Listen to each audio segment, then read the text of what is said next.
Vamos lá, meus queridos, mais um vídeo aqui para que a gente possa ter a noção. Se vocês ouvirem daí, tudo bem, tá? Vamos ver.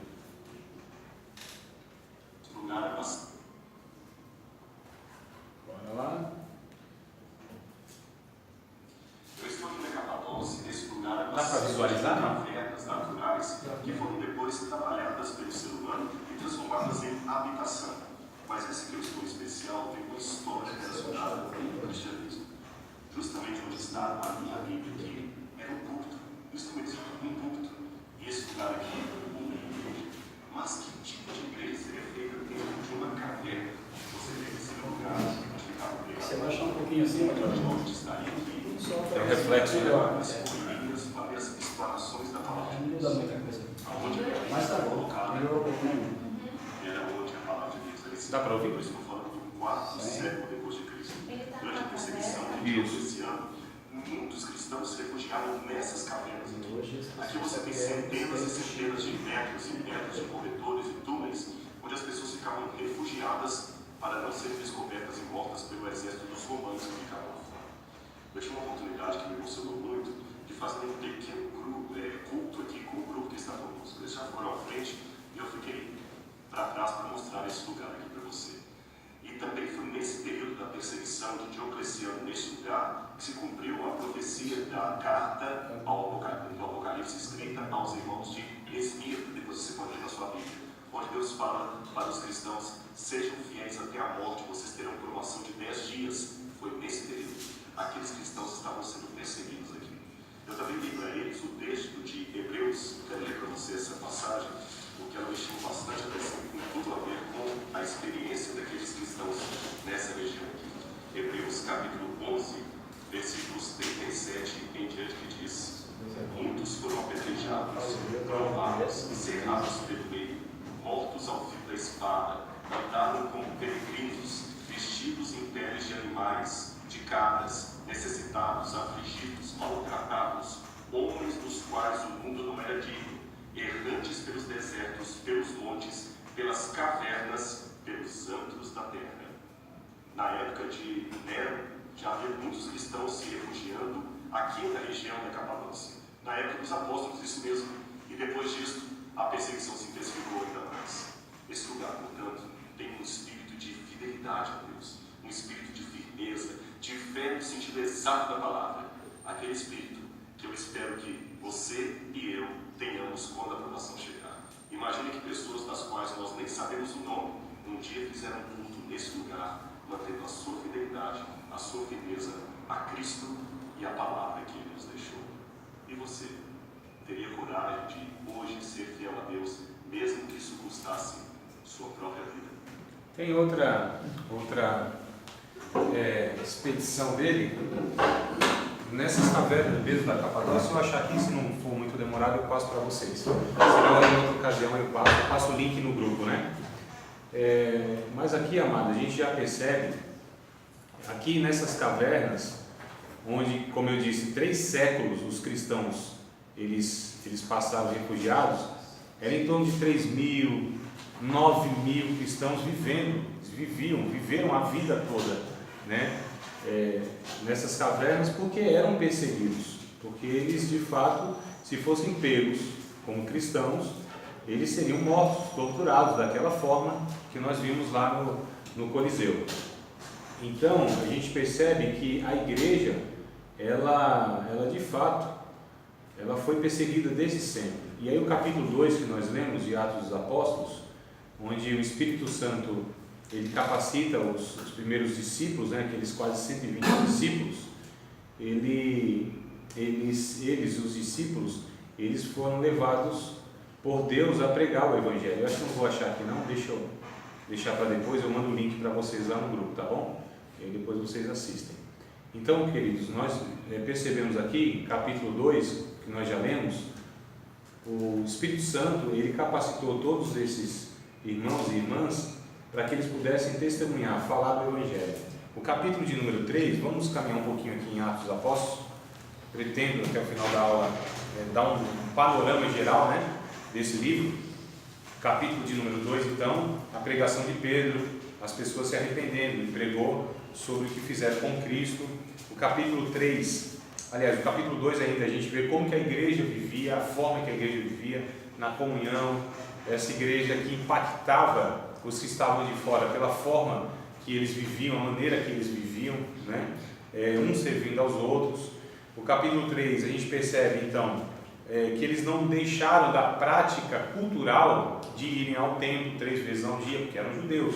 Então a igreja nasce judaica cristã. Então muitas práticas judaicas eles continuaram sem problema nenhum, não teve nenhum problema quanto a isso. Oravam no templo e numa dessas orações, diz aqui no capítulo 3, verso 1, né? Pedro e João subiram juntos ao templo, a hora da oração, a nona, então às 3 horas da tarde, a última hora da oração, 9 da manhã, meio-dia e 3 horas da tarde, igual nós hoje, né? Não, nós temos uma preferência, não pela quantidade, mas nós temos uma preferência pela noite, né? Madrugada, principalmente, né? A filha é menor, né? Então, mas sabe que às vezes passa isso pela cabeça dele. eu sei, tanta besteira que se prega, a gente começa a imaginar essas coisas aí. E aí, amados, o que acontece? Eles foram ao templo e aqui houve esse milagre, né, daquele coxo sendo curado. Isso contribuiu, inclusive, os sinais e tudo isso aí sempre contribuiu para o anúncio do Evangelho. E a gente percebe aqui que continua então Pedro e João, pessoas simples, muito simples, foram chamados pelas autoridades, né, religiosas na época, para que eles deixassem de pregar o Evangelho. Então a gente percebe que sempre o Evangelho teve dificuldade em conviver com a religião. É um paradoxo, né, irmão? Não é? Então o Evangelho sempre teve essa dificuldade, porque a religião é uma coisa, o Evangelho é outra, totalmente diferente. Elas se parecem, se confundem, porque o joio se confunde com o trigo, vice-versa, né? Então eles foram chamados aqui para pregarem, para deixar de pregar, melhor dizendo. E eles disseram, não, nós não vamos deixar jamais de pregar, capítulo 4, né? O verso de número 19 e 20, olha que coisa interessante, do capítulo 4. Responderam, porém, Pedro e João, lhes disseram, julgai vós se é justo diante de Deus ouvir-vos antes a vós do que a Deus, porque nós não podemos deixar de falar do que temos visto e ouvido. E no final aqui do bloco do texto, que é o verso 31, olha só, aí a gente já percebe, irmão Antônio, aquilo que a gente estava falando antes do intervalo. Aliás, desde o 28, para que a gente possa entender aqui. Do 3? Do 4, nós estamos no 4. Eu li o 19 e o 20 do 4, e a gente vai dar o salto agora para o verso 28, né? Não, você não leu 19. Sim. Você leu o quê? 19, capítulo 4, verso 19 e 20. Eu estava acompanhando. Isso, mano, olha só. Respondendo, porém, Pedro e João, eles disseram, julgai a vós. Tá certo aí? Isso, na outra versão, mas tá aí, né? Verso 28, então em diante, ó. Eles oraram a Deus, então, por conta dessa perseguição, e eles disseram, Senhor, para fazeres tudo que a tua mão e o teu conselho tinham anteriormente determinado, que se havia de fazer. Agora, pois, ó Senhor, olha para as suas ameaças, as ameaças deles, né? E concede aos teus servos que falem com toda a ousadia a tua palavra, enquanto estendes a tua mão para curar, para que se façam sinais e prodígios pelo nome do teu santo Filho Jesus. E tendo eles orado, moveu-se o lugar em que estavam reunidos e todos foram cheios do Espírito Santo e anunciavam com ousadia a palavra de Deus. Vocês vão perceber com frequência, quando a igreja se reúne nesse propósito, eles são cheios do Espírito Santo. Eles anunciam o Evangelho.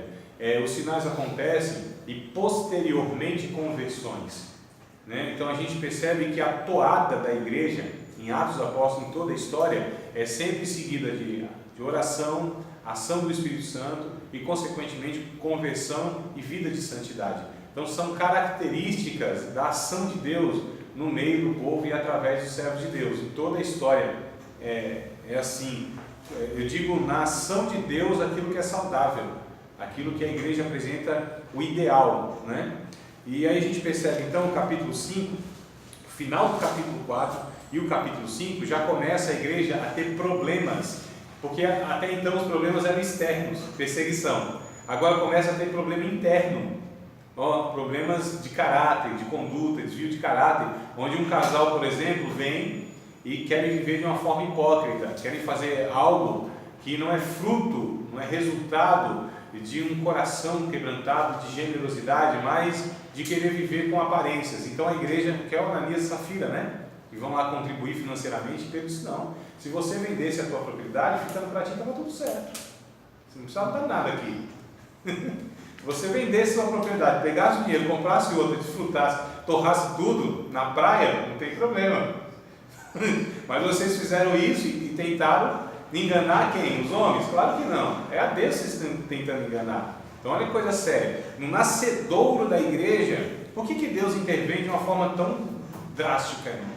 Porque Deus matou aqui um casal. Não foram os apóstolos, né? Não foi o Pedro, foi Deus, foi lá e matou, simplesmente. Lá interrompeu de repente um fluxo lá de sangue lá e deu um infarto, um piripaque. E é no Novo Testamento. É a graça. É a graça. Porque não, Antigo Testamento, e Deus lá do juízo e tal. Não, aqui ó, é bem lembrado, é na época da graça, Novo Testamento. Porque aqui estava nascendo a igreja, e essa igreja é um projeto de Deus, ela é pura, ela é santa, ela foi comprada pelo sangue do seu filho, não é um projeto humano, irmãos. Deus estava mostrando aqui, o negócio é muito sério, né? Deus estava iniciando, historicamente aqui, uma proposta de um povo para ser recriado em Jesus, resgatado em Cristo. Então não é um projeto humano, a igreja é algo de Deus, a natureza é divina, né? É por isso que a gente está lidando aqui com algo que é muito sério na história, que é a igreja de Deus. Não é um movimento humano religioso, não é uma proposta política, social, histórica de alguém que decidiu isso. A igreja, ela tem um dono. A igreja foi comprada por um preço, e foi o sangue do Filho de Deus, né? Então é muito sério. Então Deus intervém aqui porque já começou a ter problemas internos. Capítulo 5, de caráter. O capítulo 6 já mostra outro problema interno, que é essa questão de agora. Irmãos, a igreja não tem jeito. É constituído de gente, é problema, é relação. Essa questão, não, a igreja vou procurar uma igreja boa. Vou procurar uma igreja assim, bíblica, boa e tal. Vai, tudo bem, pode. Que bom, né? Está querendo procurar uma igreja bíblica boa, mas o que é uma igreja bíblica e boa? A igreja que não tem problema? Não existe. É que eu disse para os irmãos em outra ocasião. Quando a gente pega a história da igreja em Atos dos Apóstolos, que é a igreja chamada primitiva, a primeira igreja, né? Que a gente fala, a gente romantiza. Nossa, a igreja assim, perfeita. Não era perfeita. Ela tinha os mesmos problemas que nós temos. Só que talvez nós não temos as virtudes que elas tinham, que eles tinham. Ou seja, tratavam as coisas que tinham que tratar, levavam a sério as coisas que tinham que levar a sério, né? E aí a gente vê então no capítulo 6 esse problema já de servir um, não servir os outros, dar preferência para um. Olha só, qualquer semelhança é mera coincidência. Esse livro Atos, uma vez a pessoa que era pastor falou que esse Atos é a complementação dos 4 livros do Evangelho. Ele falou, não entendi isso. Não, amado, é assim, o livro de Atos dos Apóstolos é o livro histórico, ele relata a história da igreja. Então aquilo que os evangelhos trazem a respeito da vida de Jesus, o Atos dos Apóstolos vai trazer o relato da continuidade disso, entendeu? Então Jesus, os evangelhos são as obras de Jesus, né? Conta a vida de Jesus, seus atos, sua morte, crucificação e ressurreição. Então o livro de Atos vai falar o que aconteceu depois disso, entendeu? É a continuidade do livro histórico. Isso. Então a gente percebe aqui, ó, capítulo 6, o problema interno, o capítulo 7, o primeiro mártir, que foi o Estevão, um diácono cheio do Espírito Santo, que testemunhou, né? Testemunhou o Evangelho, e o ser cheio do Espírito Santo e a ousadia aqui foi justamente esse testemunho que ele deu publicamente da sua fé. Esse diácono, amados, ele trouxe uma mensagem aqui, que é todo o capítulo 7, depois vocês leem o capítulo 7, vocês vão ver que sermão.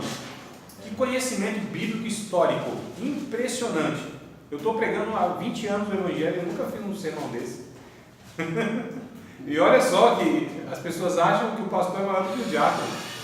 Eu não consigo pregar um sermão desse. Então o primeiro mártir, né, que a gente viu no vídeo foi Estevão. Estevão foi aquele primeiro que, por testemunhar sua fé, foi morto por causa disso. Morto por quem? Pelos religiosos, pelos líderes religiosos. Então percebo que vai tendo dificuldade aqui de o Evangelho conviver com a religião, como até hoje tem, né? Então no capítulo 8, a gente percebe então que o Evangelho já vai sendo expandido para Samaria. Houve a perseguição aqui, o evangelho expandido para Samaria, né? Outro diácono aparece aqui, que é o Filipe, e esses dois saem lá do Atos capítulo 6, que é aquele grupo de 7, né? 7 diáconos. Então, capítulo 8, já começa aqui o evangelho sendo anunciado já fora dos limites da cidade de Jerusalém, né? Já vai lá para Samaria, uma cidade vizinha que era inclusive hostil a Jerusalém e vice-versa. O capítulo 9 nos relata então que esse judeu, esse fariseu, esse homem zeloso pela religião judaica, ele começa a matar os cristãos.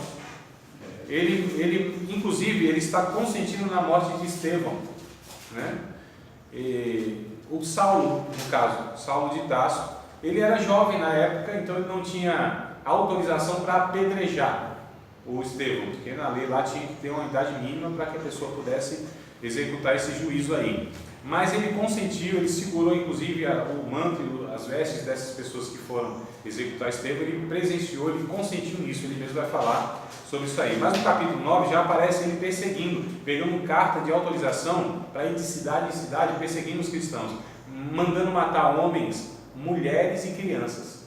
Está falando de Saulo de Tarso, olha só. Mas em uma dessas investidas, ele vai descendo lá para a cidade de Damasco, e aí Jesus encontra no meio do caminho. Só Jesus mesmo para transformar um homem desse. Um religioso, só Jesus? Não, só Jesus, porque olha, eu gosto de Paulo, mas tudo lá em o que ele fez. Em comparação a Ananias, né, e Safira que morreu, não é nada, né? Assim, só foi um negócio de dinheiro. Ó. O que Saulo fez, esse merecia morrer, né? Sim. Uma análise humana. Humana ele mais do que os outros, porque o que ele perseguiu. Mas uma coisa interessante, que Deus, ele de fato viu a sinceridade de Paulo, porque ele relata depois, né, diante dos governadores lá, diz assim: eu perseguia a igreja de Deus entendendo que eu estava fazendo serviço a Deus. Então Paulo servia com toda a sinceridade do coração, amados, com toda a honestidade do coração. Ele entendia que aquele movimento que era chamado da seita dos nazarenos, os do caminho, era chamado de seita. A religião dele. Sim, do judaísmo. É. Então ele entendia de fato que aquilo era uma ameaça contra Deus, contra Yahvé. Então ele estava fazendo uma sinceridade do coração. E a gente fala, ele era sinceramente enganado, equivocado. Sinceridade do coração sem tirar a vida do próximo, não consigo. A religião faz isso, irmãos. A religião faz isso. Nós vamos ver na história do cristianismo que os cristãos fizeram isso, amados. Calvino, Lutero. Então assim, a gente às vezes fala assim: nossa, mas a nossa história é sangrenta. A nossa história, ela é uma história onde a religião, ela se sobrepõe muitas vezes ao Evangelho de Cristo, né? Travestido de Evangelho. Hoje a gente vai estudar a história e a gente fala: nenhuma novidade. É que hoje existem alguns outros aspectos diferentes. Hoje não é na forca, hoje não é na guilhotina, hoje não é na crucificação, hoje não é na espada, hoje é de outras formas que a religião está se sobrepondo ao Evangelho e nós estamos nesse meio. Então hoje a forma de matar é diferente, não mata o físico, mas mata o espírito. Algumas religiões sim, né? Então a gente percebe aqui, por exemplo, que o Saulo de Tarso ele é alcançado por Cristo, e a história que vocês sabem, né? Então, após a conversão, ele volta para a sua cidade natal, que é Tarso da Cilícia, na Arábia. Então Paulo era árabe, né? Era um judeu, mas era árabe. E ele fica lá em torno de 14 anos estudando as Escrituras, agora na perspectiva de que Jesus era o Messias prometido. Então olha só, essa ideia de que Paulo ele teve a visão lá em Damasco e saiu pregando aí para todo mundo, não é verdade, né? Aqui o Saulo de Tarso, o camarada preparado assim humanamente, de uma forma extraordinária, conhecia a lei de Deus, as Escrituras, e gente preparada filosoficamente, intelectualmente, influente nessa sociedade, no mundo, poliglota. Pense num instrumento assim, já pronto, né? Só precisou ressignificar tudo aquilo na perspectiva de que Cristo agora é o Messias. Então ele fica lá 10 anos em Tarso da Cilícia, ele volta para Jerusalém, fica mais 3 recluso, ele sobe a Jerusalém e fica 1 ano com Barnabé. Ou seja, Gálatas capítulo de número 2, verso 1, ele diz, depois de 14 anos, que ele é enviado, então, que é o capítulo 13 que nós vamos ver, né? Aqui de Atos, que ele é enviado pela igreja a missões, então depois de 14 anos. Olha a necessidade que nós percebemos de um preparo para as pessoas lidarem com a palavra de Deus, com missões, com ministério e tudo mais. Fica um alerta para nós que muitas vezes a gente quer enviar as pessoas e outorgar a responsabilidade das pessoas sem o mínimo preparo, né? Então assim, vai fazendo, não vou nem usar o termo que é meio chulo, mas pensei um termo aqui que a gente diz que é feito, vou falar, é chulo porque a gente não entende a origem, né? É feito nas coxas. Né? É chulo no sentido porque não se sabe a origem, mas você sabe por que desse é feito nas coxas? Os escravos, eles faziam as telhas, sabe as telhas, se vocês olharem para trás ali, ó, aquelas telhas ali, ó, as redondinhas, tá? Essas telhas redondas assim, né? E eles faziam isso nas coxas mesmo, né? Nesse formato aqui. Só que o que acontece? A coxa de um é diferente da coxa de outro. Então não ficavam, elas não tinha simetria. Não, era feito nas coxas, assim, ou seja, de uma forma, de qualquer forma. Então essa é a ideia, né? Porque hoje talvez tenha um outro pensamento aí. Mas o que acontece? Então o Saulo, ele é enviado, né? Depois de 14 anos. O capítulo 10, Saulo capítulo 9 está em stand-by, ficou lá. Do capítulo 9, verso de número 22, ele fica lá, né? Então olha só, do verso 22 para o verso 23 tem mais ou menos aí seus 11 anos. A gente não se atenta para isso, né? A gente vai lendo a Bíblia achando que um versículo é segundo, outro é terceiro, outro é quarto, outro é quinta. Do verso 22 do capítulo 9 ao verso 23, aqui, ó, se a gente ler Gálatas 1 e 18, por exemplo, vai estar escrito, o 17 e 18, Paulo dizendo, olha, aliás, desde o 16, né? Desde o 15, meu negócio todo, meu Deus do céu. Mas quando aprove a Deus, que desde o ventre da minha mãe, me separou e me chamou pela sua graça, revelasse seu Filho em mim, para que pregasse entre os gentios, não consultei carne nem sangue, nem tornei a Jerusalém, até com os que antes de mim eram apóstolos, mas parti para a Arábia, e voltei outra vez a Damasco. Depois, passado 3 anos, fui a Jerusalém, para ver a Pedro e fiquei com ele 15 dias. Depois a gente lê o capítulo 2, verso 2, a gente junta tudo isso aí, a gente vai ver que foram 14 anos. Então, no verso 22 para o verso 23, demoraram-se muitos anos, né? Paulo se preparando lá. Enquanto isso estava acontecendo, no capítulo 10, aí sim, é algo posterior, recente, aparece um centurião, com o nome Cornélio, da corte romana, ou seja, um gentil, onde Deus envia um anjo, olha que coisa interessante, para se comunicar com esse religioso, que diante de Deus, o que ele fazia, as suas orações e as suas esmolas chegavam até Deus. Olha o que a gente aprende aqui, amados. Que tem pessoas fora do arraial evangélico que se relacionam com Deus, que Deus ouve, né? Eu acho interessante isso aqui, porque isso aqui vai desmontando essa soberba religiosa que nós temos, achando que a nossa é aquela que Deus usa para alcançar as pessoas. Também. Mas nem tanto.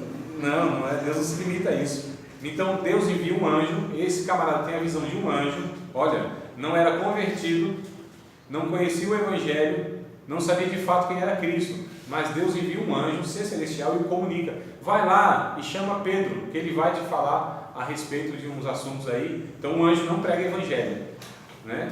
Chama Pedro. Pedro vem com muita resistência, porque Pedro ainda era religioso. Pedro, embora cheio do Espírito Santo, pregou, apóstolo, mas ainda era religioso. Não, calma aí, tem algumas coisas aqui que... Aí Deus traz uma visão para ele. Lá pro meio-dia, ele estava com fome, né? Foi tirar um cochilinho lá, antes do almoço, e Deus traz para ele vários animais, assim, se mata e come. Diz, não, Senhor. Ó, curiosidade. Não, Senhor, vou te obedecer, não. Não, Senhor, em minha boca nunca entrou coisa comum imunda que contamine. Sou judeu. Eu guardo aqui os mandamentos, né? Eu tenho minhas regras. Aí Deus disse, não faça impuro aquilo que eu já purifiquei. Vai lá, porque se relacionar com o gentio, irmãos, e a igreja aqui por trás olhando, hein? E Pedro falou, e agora? O que eu vou falar para os irmãos? Que eu vou pregar para esse gentio? o que eu vou falar? O que eu vou falar lá na congregação? Que eu me misturei com essa gentalha? Irmãos, quem quer viver o Evangelho sofre internamente por conta dos irmãos religiosos. Quanto mais próximo do Evangelho, mais dificuldade nós vamos ter de conviver nas nossas congregações. É um paradoxo, não é? É. Então aqui, Pedrão vai lá, prega e tal, e começa a pregar. Antes da sua pregação acabar, o Espírito Santo desce sobre aqueles homens, eles falam línguas, aquela coisa toda e tal. Aí o que acontece? Ele tem que se explicar, irmão. Como assim, Pedro? Você vai lá, prega e Deus ainda vai lá e batiza os camaradas. Como é esse negócio? Pessoal, não sei não. Só sei que eu preguei o Evangelho e Deus fez isso. Deus está salvando. Aí vem já surgindo Paulo novamente no cenário. Né? No capítulo 11, aliás, capítulo 11, o Pedro se justifica, quer dizer, precisa explicar o porquê que ele pregou o Evangelho aos pecadores e Deus salvou. Tem que se explicar para a igreja. Não é para o judaísmo, é para a igreja, irmão, cristã. Ele tem que se explicar. Olha que coisa tremenda. E aí ele se explica lá e tal, mas ainda não ficou muito assim explicado. O pessoal olhando torto para Pedro. Pedro sempre foi meio atrapalhado, né? E tal, que obedecer a Deus é um negócio complicado. E tem que se explicar para as outras pessoas por que a gente está obedecendo a Deus, por que a gente está expondo a palavra como ela é. Tem que se explicar. Até hoje eu tenho que fazer isso. Capítulo 12, aparece aqui novamente, né, o grupo de irmãos.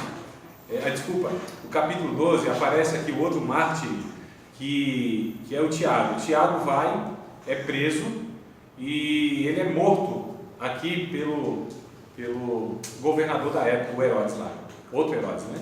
E é morto. Aí o que o Herodes vê? Político quer agradar o povo. Político quer manter o seu poder. A gente percebe aqui claramente.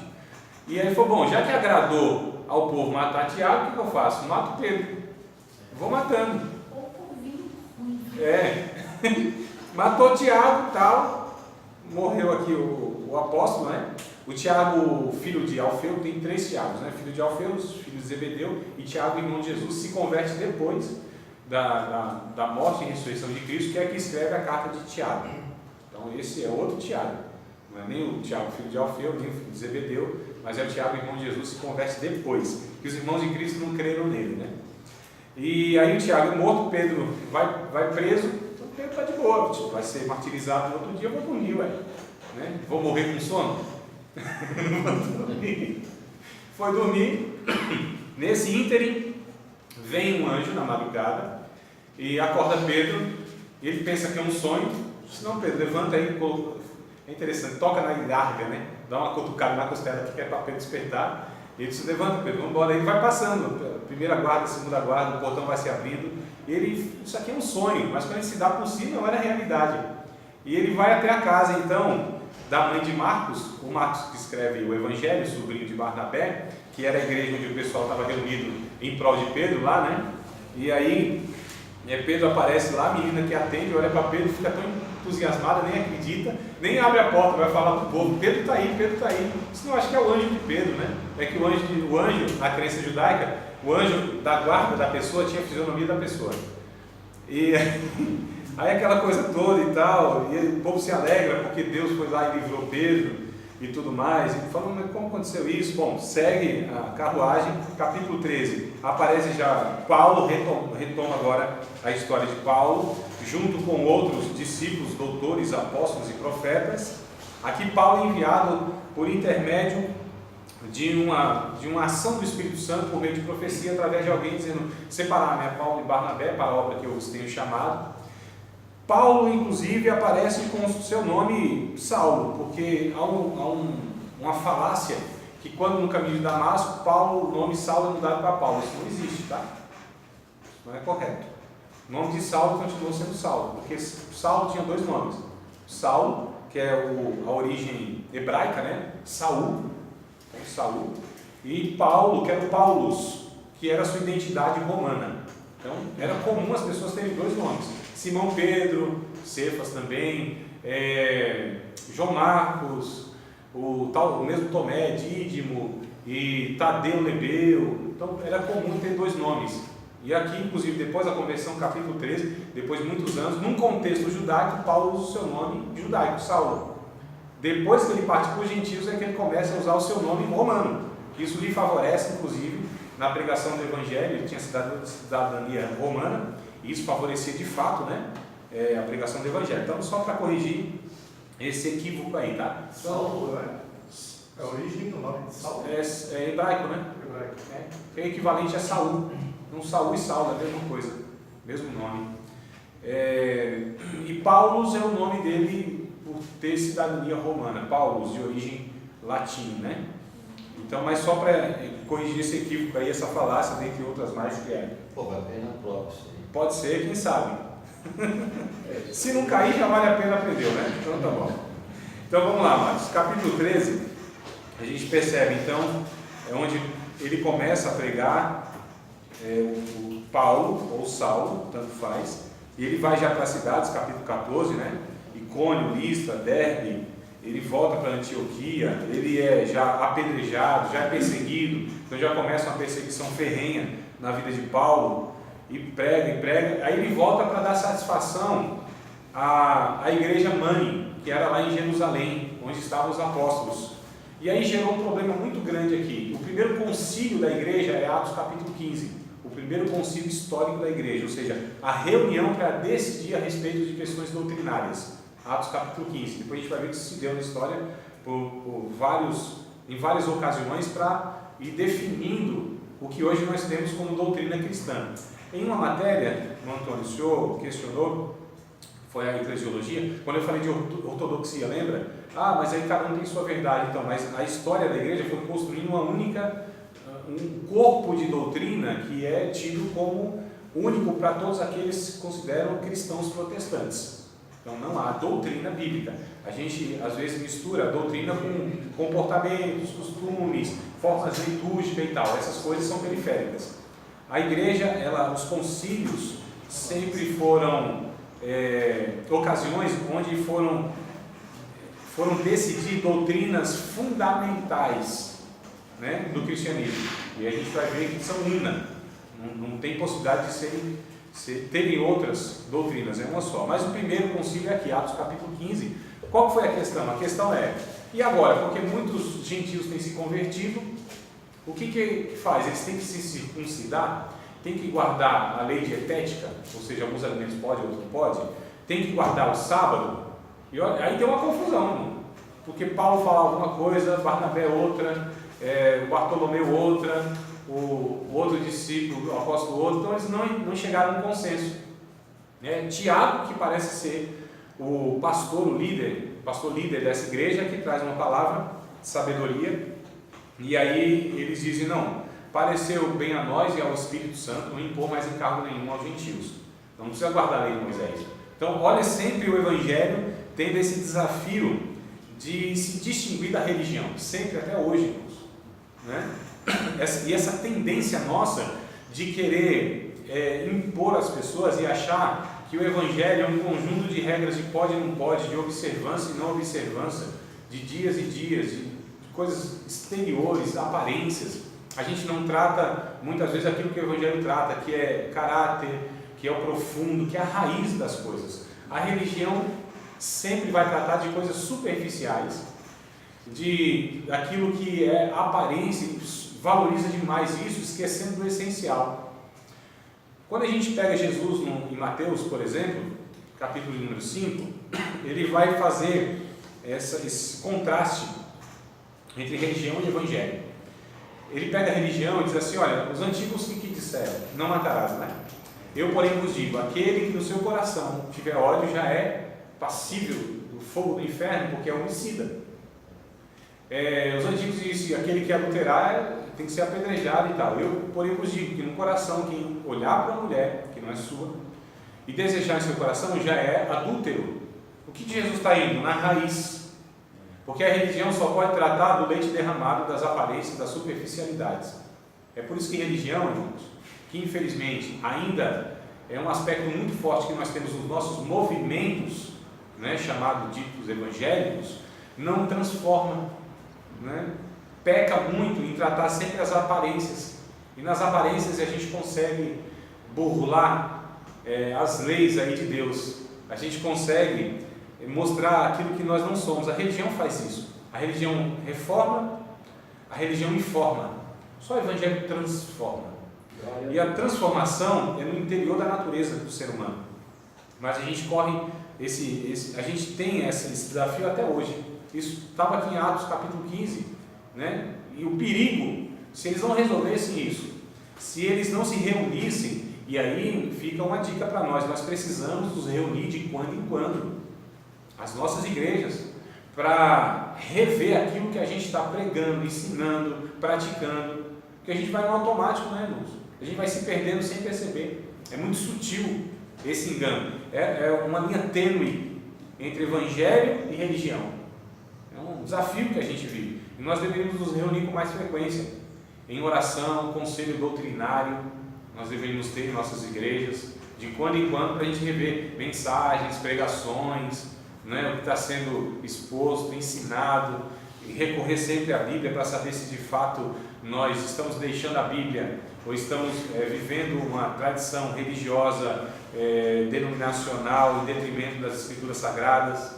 Então olha só, a história vai nos mostrando essa necessidade de recorrer a isso vez por outra, porque esse risco ele é recorrente, né?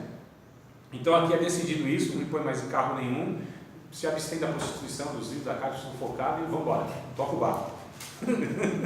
Capítulo 16, continua a obra missionária. Paulo, ele vai avançando para outras cidades como Derbe, Listra, né, Troade.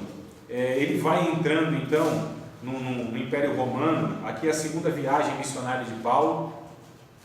Ele vai entrando então em outros lugares, alguns ele quer ir, o Espírito Santo o impede, não deixa ir. Ele vai para outros, vai aqui, chega no capítulo 16, verso 9, ele tem uma visão, né, onde um varão se apresenta em um sonho, uma visão, mas um sonho, e lhe pede para que atravesse a Macedônia e ajude. Ele vai, entendendo que tem que ir para outra cidade, chega em Filipos, encontra uma mulher chamada Lídia, vendedora de púrpura, é uma pequena empresária, uma microempresária que tinha na época, né? Ela vendia tecidos lá e tal, e aí ela aceita o Evangelho, toda a sua casa, ou seja, todas as pessoas que ela tinha sob a sua administração se convertem também. Então Paulo vai entrando aqui em várias cidades do Império Romano, capítulo 16, capítulo 17, Tessalônica, Bereia, onde tem aquele famoso dito lá dos crentes bereanos, né? Ou seja, Paulo pregava e eles iam ver nas escrituras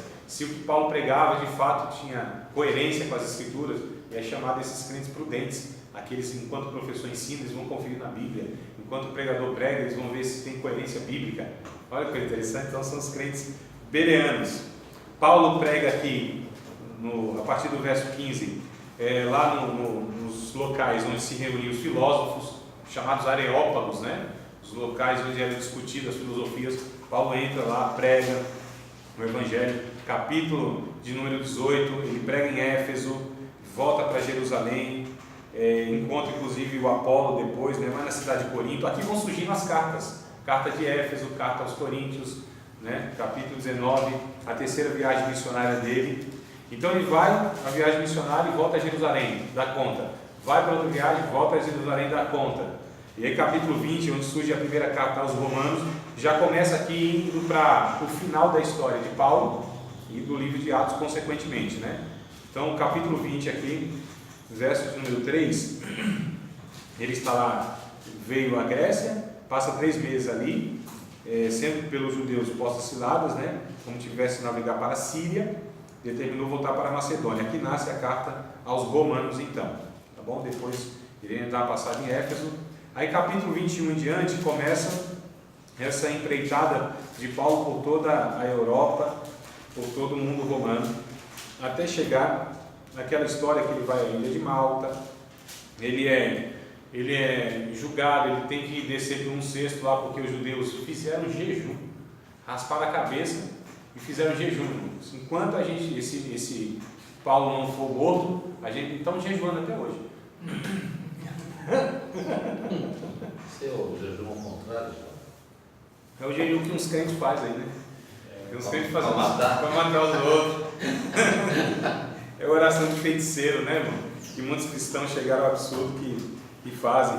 Então, estão jejuando até hoje. Paulo não foi morto, escapou por um cesto lá, através da muralha e tal. E vai contar isso depois na segunda carta aos Coríntios, capítulo 11, todas as perseguições e tudo mais. Ele conta esse episódio aqui.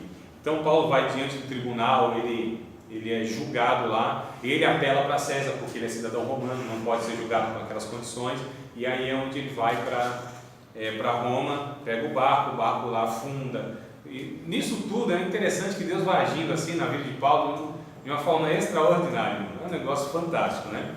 Vai na ilha de Malta, onde Paulo chega, Deus vai salvando, Deus vai transformando, é um negócio fantástico. E aí ele chega então no capítulo 27, no final do capítulo 27, ele chega, o capítulo 28, né? Ele chega então em Roma, tá? Depois de alguns meses ele chega a Roma, fica lá em Roma, e aí a gente chega lá no finalzinho do livro, no versículo de número 30 e 31, que diz assim, capítulo 28 de Atos, verso 30 e 31. E Paulo ficou 2 anos inteiros na sua própria habitação, que alugara, recebia todos quantos vinham vê-lo. Então ele estava numa espécie de prisão domiciliar, né? Pregando o reino de Deus e ensinando com toda a liberdade as coisas pertencentes ao Senhor Jesus Cristo, sem impedimento algum. Então Paulo foi pregando o Evangelho, ganhou muitas pessoas. Paulo passou um tempo algemado a um soldado romano, inclusive ele tinha os turnos que trocavam, né? Ele vai dizer isso em outra carta, que ele manda saudações aos soldados do Império Romano, que eram irmãos, ou seja, os cabras que ficavam algemados com Paulo se convertiam. É um negócio de doido, né? Então, preso ao Paulo, então Paulo não tinha liberdade muitas vezes de pregar, mas o povo vinha até ele e ele pregava ali lá no Império mesmo, lá no coração da perseguição, né? Império Romano. E a gente vê que o livro acaba então nesse sentido, mas aí a gente aprende pela história que Paulo foi martirizado, foi julgado, nós falamos isso na aula passada. E aí começa então, deflagrado, aqui nós estamos falando, anos 68 mais ou menos, né? 64 a 68, no finalzinho aqui, da era depois de Cristo. Então aqui se deflagra pelo incêndio de Roma, aquela perseguição aos cristãos, Paulo é morto, Pedro também martirizado e tal, e aí começa essa perseguição que a gente vai ver na próxima aula, essa continuidade desses 300 anos, a fundação mesmo dessa igreja cristã constantiniana, né, da corrupção geral aí da corrupção de muitos pela religião. A religião sempre foi um impeditivo, amados, para que o evangelho fosse vivido na sua pureza, né? Então a gente vai ver ao longo da história esse desafio que a igreja sempre teve de se manter pura no meio dessa proposta humana religiosa, que é o nosso desafio. Vocês têm alguma pergunta fácil e rápida a respeito do que a gente falou até aqui? Esse último versículo de Atos confirma que você falou nas últimas 2 aulas, que ele termina pregando e ensinando. Isso. Cumprindo a ordem de Cristo, né? Exato. O próprio versículo, que pregando é um gerúndio, né? Isso. Simbolização, quer dizer, estou trabalhando, eu estou fazendo a minha parte. É o contínuo. Isso. A gente vai, acho que na aula que vem, Antônio, falar sobre essa ordem, né? Pregando, ensinando e batizando. Então tudo está no gerúndio, tudo nesse verbo contínuo. Não é algo que se fez uma vez, é algo que ia se fazendo. Ide por todo mundo, entregai o evangelho a toda criatura. Não é um imperativo lá.